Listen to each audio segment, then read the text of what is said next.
Hey guys, welcome to 50 things I will never seek sponsorship for. Just kidding. No one sponsors this channel. This is 50 things I don't buy anymore. So we're going to 5 categories today with 10 items in each category, and we're kicking it off with clothing and accessories. So the first thing on the list is clothes that I don't love. There are so many different retailers for every style imaginable out there, particularly what's online, and I just don't see any reason that we have to settle. And if you go the route of a smaller wardrobe, then you really don't even need to find that many pieces that you love. All right, the second thing on the list is special occasion clothes. Now, before I even became a minimalist, the way I approach these is I bought one dress that I loved and that I wore to every single special occasion that came up. Frankly, most of us don't have that many, and often when we're going to them, we're not even seeing the same people. So I figured I can have one dress that's my go-to. That one doesn't fit me anymore, so I could buy a replacement, but honestly, for now, we don't have that many events. Frankly, the dress I'm wearing could serve as a special event dress if I throw it on with a fancy pair of shoes, and I can always rent as well. All right, number 3, cute exercise clothes. I used to tell myself I would buy them. I never did. I exercise 6 days a week. I got by just fine. Number 4, impractical clothing items such as puffy winter vests or really small handbags or anything with fringe. I just don't buy it. You know, fool me once, but I'm not doing it anymore. Uncomfortable shoes. They have to be like clouds. Trendy jewelry. I've pretty much gotten rid of almost all of my jewelry. I own 2 pairs of earrings that are just kind of casual everyday wear. I never wear them, so I probably should let them go. And then I have a special occasion pair of earrings and a bracelet that goes with it. And I have my wedding rings and some heirloom jewelry that is in a keepsake box. But that's it. I just don't, you know, I used to try to wear it and it always just felt like this weird weight on my shoulders, like I gotta wear the jewelry, I gotta make it fit with the outfit. Oh, I forgot to wear jewelry. Oh, I'm kind of wasting my money. And I just get rid of it, just stop. Like, I don't like jewelry, it's fine. Purses and wallets. I have one purse that I love and I have one wallet that I love. I've had the wallet for 6 years. I've had the purse for at least 3. They are classics. They, in my opinion, go with everything. And when they get worn out, they will get replaced. And then the last thing in this category is pieces on clearance. I've always felt like they were a little sus. The next category is beauty. I honestly, this list was so long, I had to cut it down to 10, but I ended up with body wash and body scrubs. I have found body washes and body scrubs that I really liked in the past, but I just don't think they're essential, so I don't buy them anymore. Most of the time, I am perfectly satisfied just cleaning myself with water, and if I ever need anything more, I do have a husband. I can use his soap, so that's kind of what I fall back on. Loofahs, really just anything that has to be replaced every so often. If I can avoid that stuff, like obviously I need to consistently replace my toothbrush. I'm not trying to, you know, chuck that out, but anything that I can avoid, I do. So loofahs are not something I buy anymore. I just use a washcloth. Lipstick, I can't seem to figure it out. It sort of seems to look goopy and dry my lips out and looks terrible. I don't do it. Highlighter and contour. I thought that seemed like kind of a cool idea, so I watched some videos on it. Does anyone else hear the plane? It's usually a plane or a helicopter. Yep, there it goes. Where was I? Okay, highlighter and contour.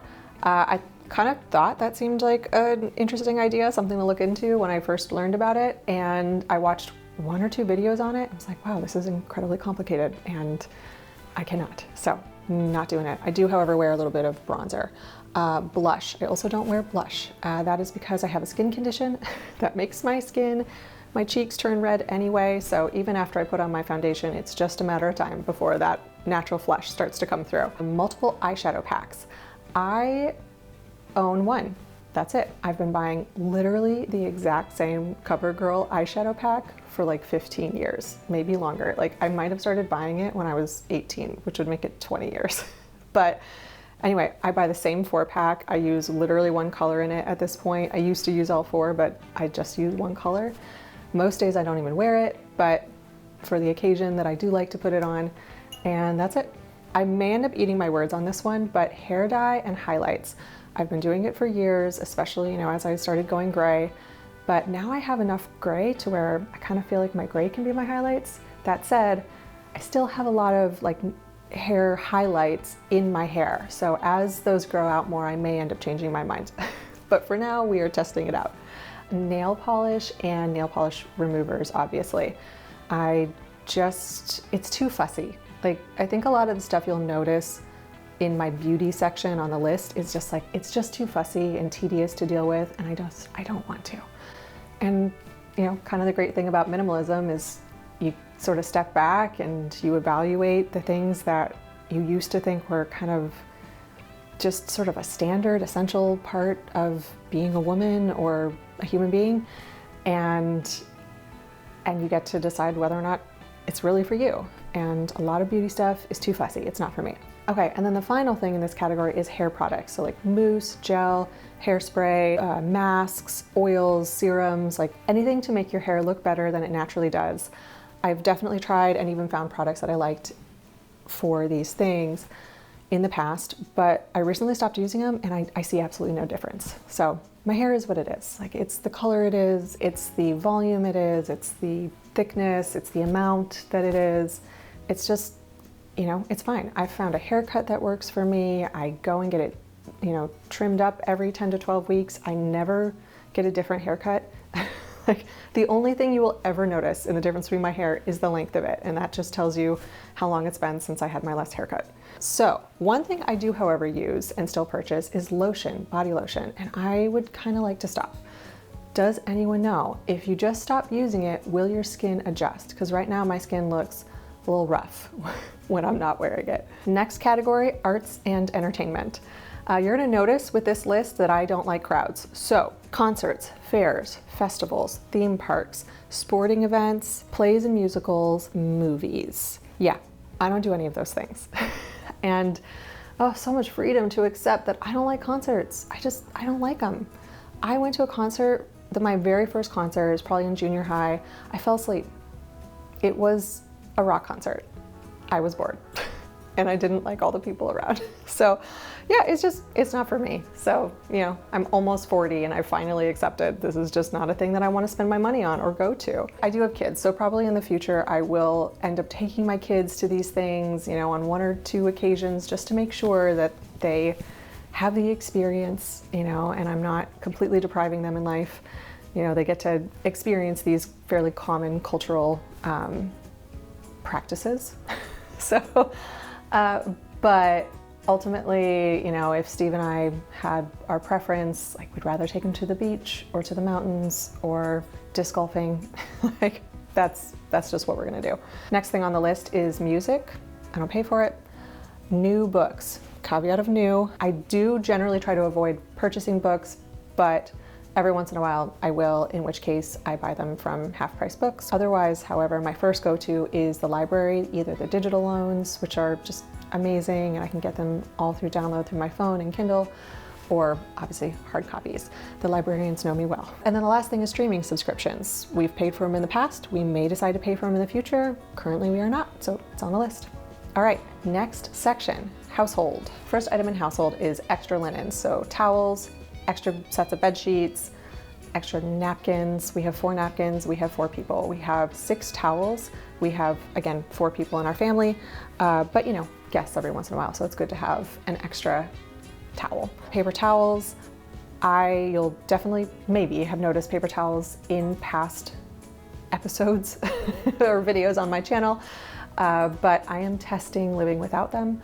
We'll see how it goes, because the other day Steve asked me, where are all the paper towels? So he may push back on that one. Single-use napkins, and I've just never bought them. Special tools in the kitchen. So this is things like having a dedicated ice cream scoop, just use a spoon. Having a pancake batter dispenser. Nothing wrong if you have a pancake batter dispenser. It's just not something that I want to manage, clean, find space for. I'm perfectly happy to use the measuring cup that I use. Something that I think is absolutely inessential, like doesn't belong, is not needed, is a pizza cutter. And I know a lot of people are gonna feel strongly that I am wrong, but I just don't get it. Steve, however, thinks it's absolutely essential. So go over to the community section of my channel and place your vote for whether or not you land on Team Pizza Cutter or Team Chef's Knife. Like, just use a chef's knife. It's fine. It does the same thing. The next thing on the list, newfangled appliances. I feel like I'm supposed to say newfangled with like a funny accent, but I don't even know what that accent would be. For instance, I was given an Instant Pot and I was 100% didn't have the energy to learn it and was a little bit afraid of the steam release. I'm like, I think that's gonna burn me. I was also given a rice cooker. The women in my family are lovely and give me very considerate gifts that I declutter. Sorry, Mom. But I was given a rice cooker. I used it. I love the way rice cookers cook rice. I wish I could keep it, but it was impossible to clean and I cannot. I will just use a pot. The next thing on the list is pets and pet accessories. I don't have pets. I don't really understand pets. And I know that is the reason that a lot of people will unsubscribe now, but you should just know, I'm just not a pets person. Decorative pillows. I own 2, I'm never going back. It's the best thing I've ever done. So that's it, we own 2, they're cute. Seasonal or trendy decor. I do have some decor in my house. I try to select kind of classic pieces or things that have some meaning and just decorate the house slowly. It's like a curation process. More and more, I am aspiring for my home to be like my granny's home, which I realize like some of you might have grannies where you think about what her home looked like and you think, goodness no. My granny was a classy lady. She was an artist and you could just see it in her home. She had, very carefully over the course of decades pulled together pieces that were by artists that she loved, were from her travels, were, really beautiful antiques. And it's interesting because it's not just the way it looked, it was the way it felt. I can't even really put it into words. So that's what I hope for in the long run, but that only comes through time. The next thing on the list is excessive food backstock. I have learned from my personal experiences in 2020 that it is prudent to have some food supplies. I like to have about a 2-week backstock, which is what's recommended by FEMA for food and water. And what I typically do is I shop that backstock first and then, replenish it as I'm doing my weekly grocery shopping. The last thing on the list is, with some exceptions, I will say, excess sugars. Very specifically, we don't buy candy or soda pop. We just never do. This next section is all related to kids. So if you don't have kids, consider popping up here to watch this video. And for those of you who do have kids and are interested, let's go on to the kids section. All right, the first thing is new clothes. They get new clothes. Their grandmas love buying them clothes, but I frankly think that's enough. And so when it comes to clothes that I am procuring for them, I'm looking for used clothes, either at stores or hand-me-downs that, come from friends. The one exception is shoes. I'm super weird about the shoes. It's just like, it has to be a certain brand. It has to be really good for their development and their feet growth and stuff. So the other thing is new baby items. We had tons of baby stuff when we had Peyton.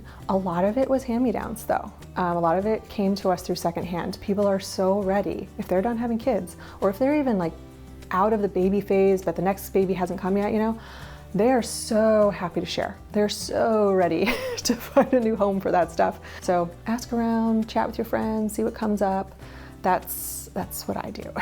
The next thing on the list is themed or character anything. If it's been Disneyfied, I don't want it in my house. The next thing on the list, this is not a minimalist thing. This is like a Montessori crunchy mom thing, but adult-led activities for kids. I just want my children, particularly at their age, I really want them to be able to just run wild and free in a field.